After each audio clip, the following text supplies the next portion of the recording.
But these are the kind of, you know, if we're going to think big, these are the kind of drivers, if you will, that say, yeah, wow, we're doing that stuff. Right. Iolani just brought 6 girls back from the competition to design an aerodynamic wing and blew away the rest of the high schools in the nation. And they just came back last week with this. But you know, we're in a race against time on this. The world is moving so quickly, you know. So we've had a global recession. It's going to turn. I'm here to tell you it's going to turn. And when it turns, I can't tell you exactly. I wish I could. And when it turns, it's opportunity time for everybody. We have to move quickly, you know. Adversity is opportunity, and it's coming soon. And so I think what we have to do is recognize that our young people are leaving. They have better opportunities, clearly better opportunities on the mainland. Every time they leave and don't return, we lose that talent. We want the talent to stay here. We have to offer them jobs. We have to offer them companies. We have to bring investment in to create those companies. And every time one of them can't get a job, that's a loss for us. So it's a cycle. We've got to work on it. We've got to change the ship of the economy.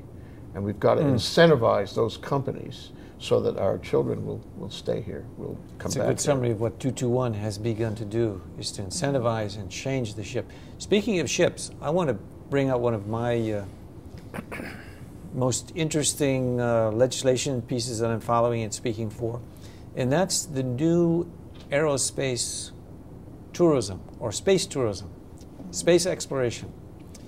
There is a bill to fund to get the commercial spaceport license for the Honolulu International Airport, to get the takeoff and landing rights for basically rocket planes, which are normal airplanes, which when they take off, they go up about 3 miles, and then they have on the back of them strapped rockets, which then zoom up 5 to 10 miles, and then they cut their engines, float down, and 4 minutes of weightlessness is experienced. And tourists are doing this on the mainland, and it's something we're trying to get here as another way of creating an industry and a job, and then from there it's going to go into the passenger industry, where they're going to take off from Honolulu, get up a couple of miles, zap the rocket, in 45 minutes they're in Japan.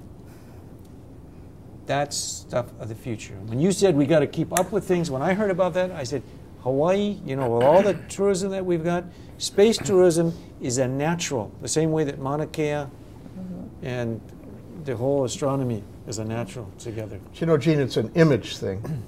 That is, we have got to show the world that we have what it takes. They see us, many people around the world see us as a destination resort with hula and dance and chant, and that's good. We should retain that, because that's a special brand of ours.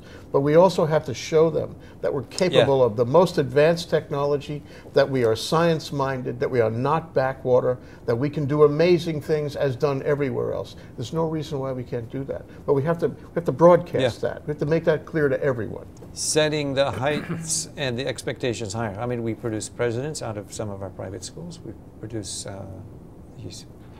we should have public schools that produce presidents. Exactly. That should be the same way. We reach into the stars every day in Hawaii. One of the industries that Act 221 supports is astronomy. And as you know, we have the most advanced astronomy capabilities in the world right here on the Big Island. So we're already in the space business. And the challenge is helping our young people recognize that there are opportunities in astronomy, in biotech, in software, in ocean science, all these areas where we have a competitive strategic advantage in the global marketplace. And to me, the most important thing is the kids, because if we can't excite them about the potential beyond tourism, we're going to lose them. They're going to drop out of high school, they're going to surf all day and work in the restaurants at night, and we're going to lose the best and brightest, like Jay said, to the mainland or other places in the world that offer opportunities to be creative, to design the next space plane. You know, why can't some of our kids do that right here in Hawaii? And that's to me the reason I'm so passionate about this. It's all about the kids. Bill, question regarding the kids. You know, we have the most advanced in the world missile interception on Barking Sands, the Pacific Missile Range. Can you guys go and take a tour there? Can kids go? Can they see the dimension that this is the state of the art in the world? In fact, North Korea in a couple of weeks is going to shoot something up, which if it gets really serious, these guys on Kauai may be shooting it down. Have you guys been to the Pacific Missile Range? Have you been on? Yeah. Jan, what was it like? Actually very interesting. They just showed a lot of the different capabilities, and this was years ago. It was probably a dozen years back, but just a tremendous facility.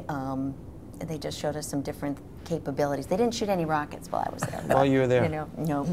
But it's an impressive operation, and you know, we're fortunate to have it here and have the opportunities that come with us.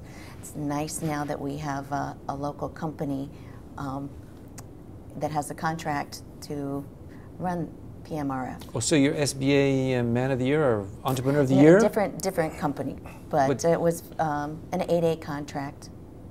So through our 8A contracting, there are joint ventures that bring companies in to help train local tech companies and take on some of these contracts so that we will keep those workers home, have the jobs, and keep the money in Hawaii.